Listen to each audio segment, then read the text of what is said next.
আসসালামু আলাইকুম ওয়া রাহমাতুল্লাহ।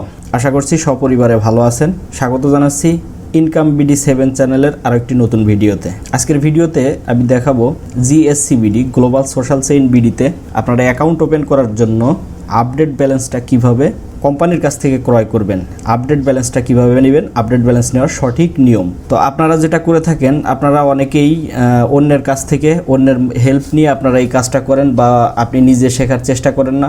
আর সেক্ষেত্রে আপনার যেটা হয়, আপনার সিকিউরিটি সিস্টেমটা তার কাছে থেকে যায়। এমনও হয় যে অনেকের সাথে অনেকে বেইমানি করে এবং আপনার এই সিকিউরিটি সিস্টেমটা তার কাছে তার জানা থাকার কারণে আপনার আইডিটা কিন্তু একসময় বা আপনার আইডি থেকে টাকা অনেক সময় এলোমেলো হয়ে যায়। তো সেই ক্ষেত্রে আমি আপনাদেরকে অনুরোধ করবো, আপনারা অবশ্যই এই ভিডিওটা শেষ পর্যন্ত দেখবেন এবং দেখে এখান থেকে আপডেট ব্যালেন্স নেওয়ার এবং কিভাবে আপনার আইডিটা অ্যাক্টিভ করবেন এইটার সঠিক নিয়মটা আপনি ভিডিওটা শেষ পর্যন্ত দেখার মাধ্যমে আপনি শিখে নেবেন। তো চলুন ভিডিওটি শুরু করা যাক। প্রথমে আপনাদেরকে যেটা করতে হবে, আপনারা চলে যাবেন আপনাদের মোবাইলে থাকা ক্রোম ব্রাউজারে। আপনারা অবশ্যই অ্যাপস ইউজ করবেন না, আপনারা চলে যাবেন গুগল ক্রোম ব্রাউজারে।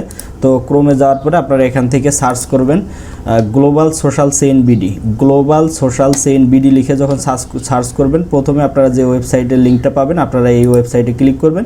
এখানে ক্লিক করার পরে কিন্তু আপনাদের কাঙ্ক্ষিত সেই ওয়েবসাইটটা ওপেন হয়ে যাবে এবং সেখান থেকে আপনার আইডিটা লগ ইন করবেন। তো আইডিটা লগ ইন করার পরে আপনাদেরকে যেটা করতে হবে, আপনারা চলে যাবেন এখানে যে 3 লাইন আছে, এই 3 লাইনে, অর্থাৎ আইডি আপনার যখন ওপেন থাকবে বা অ্যাকাউন্ট আপনি ওপেন করেছেন, এখন আপনি আপডেট ব্যালেন্স নিয়ে আপনি আইডিটাকে আপডেট করতে চাচ্ছেন। তো সেই ক্ষেত্রে আপনারা এখানে 3 লাইনে যাবেন। 3 লাইনে যাওয়ার পরে আপনারা চলে যাবেন এই পার্সেস ব্যালেন্সে। পার্সেস ব্যালেন্সে আসার পরে আপনারা এখানে কিন্তু কোম্পানির যে নাম্বারগুলো আছে এগুলো দেখতে পাবেন। এখানে বিকাশ নাম্বার রয়েছে এবং এখানে নগদ নাম্বার রয়েছে, নগদের 2টা নাম্বার রয়েছে। এগুলো অবশ্যই এজেন্ট নাম্বার, এখানে কিন্তু তারা লিখে দিয়েছে এজেন্ট নাম্বার। সুতরাং এই নাম্বারে আপনারা যখন টাকা পাঠাবেন, অর্থাৎ আপনাদেরকে ক্যাশ আউট করতে হবে।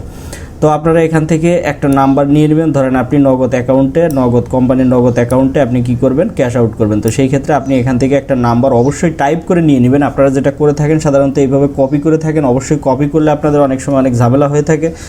এই ওয়েবসাইটটা আপনাদের এই কপিটা আসলে পছন্দ করে না, তো কপি অনেক সময় নেয় না। তো আপনারা কী করবেন, এখান থেকে অবশ্যই এটাকে কোনো কাগজে বা কোনো কিছুতে লিখে নিয়ে নেবেন। তো লিখে এখান থেকে নিয়ে এরপরে আপনারা চলে যাবেন এখান থেকে আপনাদের নগদ অ্যাকাউন্টে আসার পরে আপনারা এখান থেকে ক্যাশ আউট করবেন। আপনাদের যে নাম্বারটা নিয়েছিলেন ওইখানে এই নাম্বারটা দিয়ে ক্যাশ আউট করবেন এবং ফাইনালি, অর্থাৎ যদি আপনি একটা আইডি ওপেন করতে চান তো 1200 টাকা যদি হয় তাহলে আপনি 1200 টাকা সুন্দর করে এখান থেকে ক্যাশ আউট করবেন। ক্যাশ আউট করার পরে লাস্ট যখন আপনার এখান থেকে দেখাবে সফল হয়েছে বা সাকসেসফুল, আপনার ট্রানজ্যাকশনটা সাকসেসফুল হয়েছে, তখন সেখান থেকে আপনি কি করবেন, আপনার এই একটা স্ক্রিনশট নিয়ে নেবেন।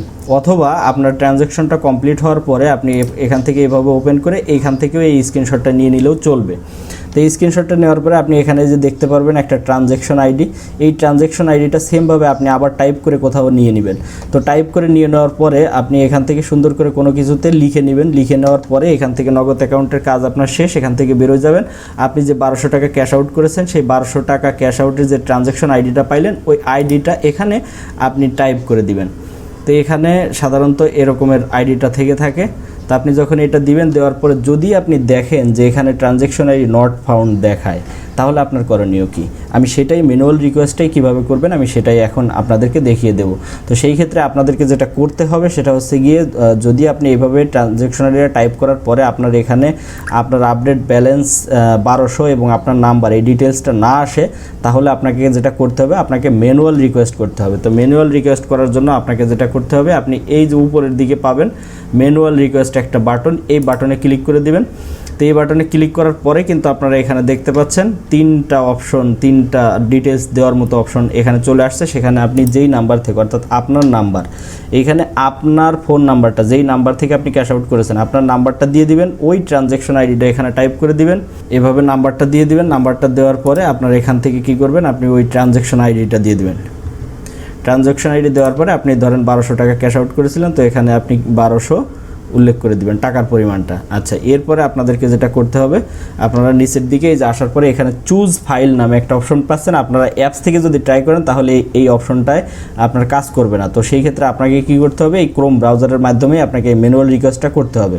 তো এখানে চুজ ফাইলে যখন আপনি ক্লিক করবেন, তখন এই যে আপনার এখানে এই যে ফাইলের মাধ্যমে আপনার যে স্ক্রিনশটটা নিয়েছিলেন সেই স্ক্রিনশটটা এখানে আপনি আপলোড করে দেবেন। আপলোড করে দেওয়ার পরে আপনি এই যে এখানে যে বাটন পাচ্ছেন ব্যালেন্স রিকোয়েস্ট ম্যানুয়াল, এই ব্যালেন্স রিকোয়েস্ট ম্যানুয়ালে আপনি ক্লিক ক্লিক করে দিলে কিন্তু আপনার কোম্পানির কাছে এই রিকোয়েস্টটা চলে যাবে এবং এখানে আপনার যে সিরিয়ালটা দেখাবে যে আপনার এটা এখানে সাবমিট হয়েছে।